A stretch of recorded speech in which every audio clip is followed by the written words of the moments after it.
Okay. Go ahead and introduce yourself. I'm Brenda, Brenda Thomas. And, I'm Kendra's mother. all right. So I'm going to ask you some questions about our family background. Just answering them to the best of your ability. So tell how your family came to be in the part of the United States where you presently reside, including the earliest known immigration. So like from where? They originally came over from Wiltshire, England in the 1600s and settled in Portsmouth, Maine. And the first relative was Roger Plaisted, and he died in King Philip's War against the Indians. He was trying to round up the dead. And in the 1800s, the Plaisteds migrated to Kansas City from Michigan. Very interesting. All right, and what affiliations are important in your family, such as church, ethnic background, race, lodge membership, service organizations, or advocacy groups?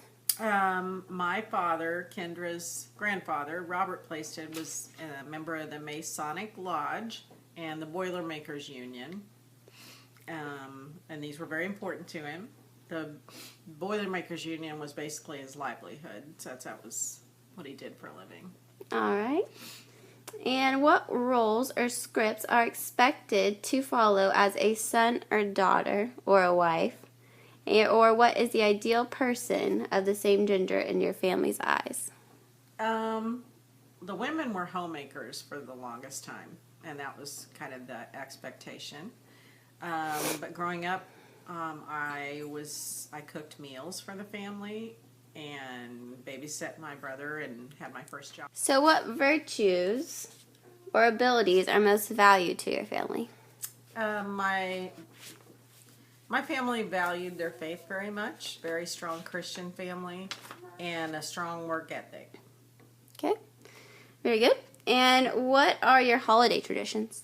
Definitely included extended family every year at Christmas time. Turkey was always... No. Go ahead. Okay, and is there any important food that must be there for it to be right? Turkey on Thanksgiving, most definitely. It always had to be there? Yes, always did. Was it ever not there? No, and I still carry on that tradition today. All right. And is this food connected to any of your ethnic groups? No. Okay. And are there any other traditions that are not connected to holidays? Every year after I was turned 2, the family, we always took a summer vacation, always. Yeah, did you do that by plane or? No, actually, my mom was afraid to fly, so we went all across the country in a camper. Very interesting. And did you keep that tradition? With my children? Yes. No. Yeah, that's what I thought. And were there any family members that had special needs in your family? Okay. And who is the oldest member of your extended family? Currently, I think it's my Uncle Ronnie. He's in his 70s. And was he respected? Very much so. That entire family was very respected. All right.